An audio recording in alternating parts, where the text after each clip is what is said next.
Assalamualaikum warahmatullahi wabarakatuh. Perkenalkan, nama saya Marcelena, NIM 860231692 dari Universitas Terbuka Palembang. Di sini saya ingin melakukan praktikum IPA mengenai uji karbon hidrat. Adapun alat dan bahannya itu, yang pertama ada petadin, selanjutnya itu ada biskuit, ada margarin, ada tepung terigu, gula pasir, telur putih, apel, nasi, kentang, pisang, dan tahu. Baiklah, di sini saya akan melakukan uji coba tersebut dengan meneteskan petadin ini 2 atau 3 tetes, dan saya akan melihat perubahan dari semua ini, apakah dia akan berubah warna atau tidak.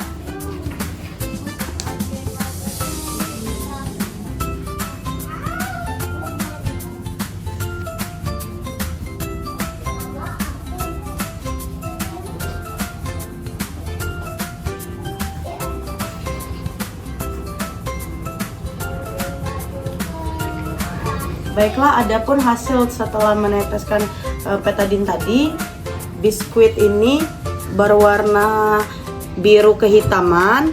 Selanjutnya itu ada margarin, warnanya tetap.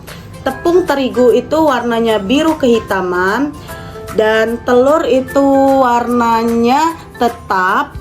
Adapun gula pasir itu warnanya tetap. Adapun nasi itu warnanya biru kehitaman. Apel itu warnanya tetap tidak berubah. Tahu warnanya tetap tidak berubah. Pisang ini warnanya ungu kebiruan, dan selanjutnya itu ada kentang, itu menjadi biru tua. Adapun kesimpulan dari hasil uji coba karbohidrat ini, yaitu kandungan zat makanan karbohidrat dalam suatu bahan makanan dapat diidentifikasi melalui sebuah pengujian menggunakan larutan betadin. Hasil pengujian akan menunjukkan perubahan warna pada bahan makanan yang telah ditetesi petadin menjadi biru tua, biru keunguan, hingga biru kehitaman. Semakin pekat warna birunya, semakin tinggi kandungan karbohidrat pada makanan tersebut. Berdasarkan pengamatan di atas, kandungan karbohidrat terdapat dalam pisang, nasi, biskuit, tepung terigu, dan juga kentang. Selanjutnya adapun praktek selanjutnya itu adalah uji lemak. Di sini adapun alat dan bahannya. Yang pertama itu ada senter 1 buah, ada kertas kopi yang sudah dipotong, ada pipet, terus ada seledri, ada ubi, ada wortel, ada pepaya, ada kacang tanah, kemiri, jagung, dan margarin yang sudah dilelehkan, air putih, santan, susu, dan minyak. Baiklah, selanjutnya itu di depan saya itu ada air dan minyak. Di sini kita akan meneteskan air pada label air. Kita ratakan.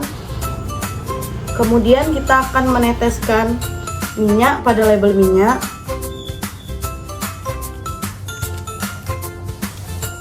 Setelah ini kita akan menunggunya selama 10 menit dan melihat hasilnya. Baiklah, setelah menunggu 10 menit, adapun hasil dari minyak dan air. Di sini minyak meninggalkan bekas noda minyak, sedangkan air tidak meninggalkan bekas noda. Baiklah, saya akan melakukan uji lemak selanjutnya pada bahan-bahan ini. Yang pertama itu ada kemiri. Saya akan menggosokkannya ke kertas coklat ini.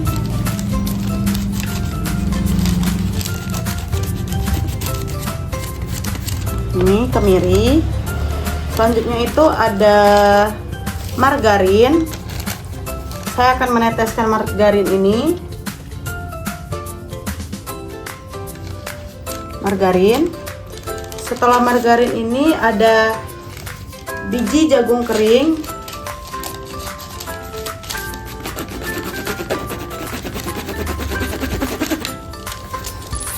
Ini biji jagung kering. Baiklah, setelah biji jagung kering itu ada susu. Saya akan meneteskan susu.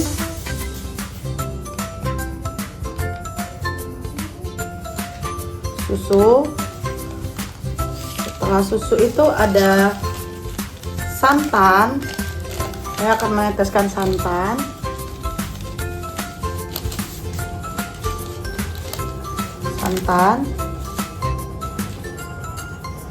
Setelah santan itu ada kacang tanah kering.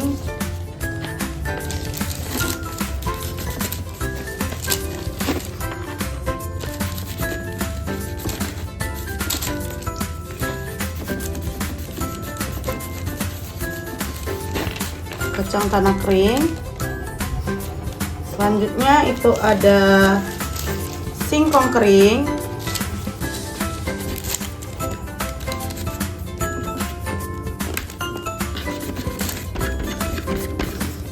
Ini singkong kering. Setelah singkong kering itu ada wortel.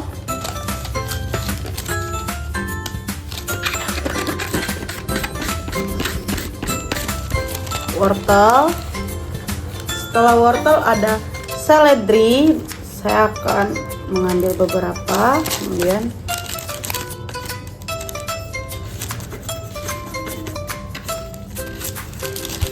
seledri, adapun pepaya,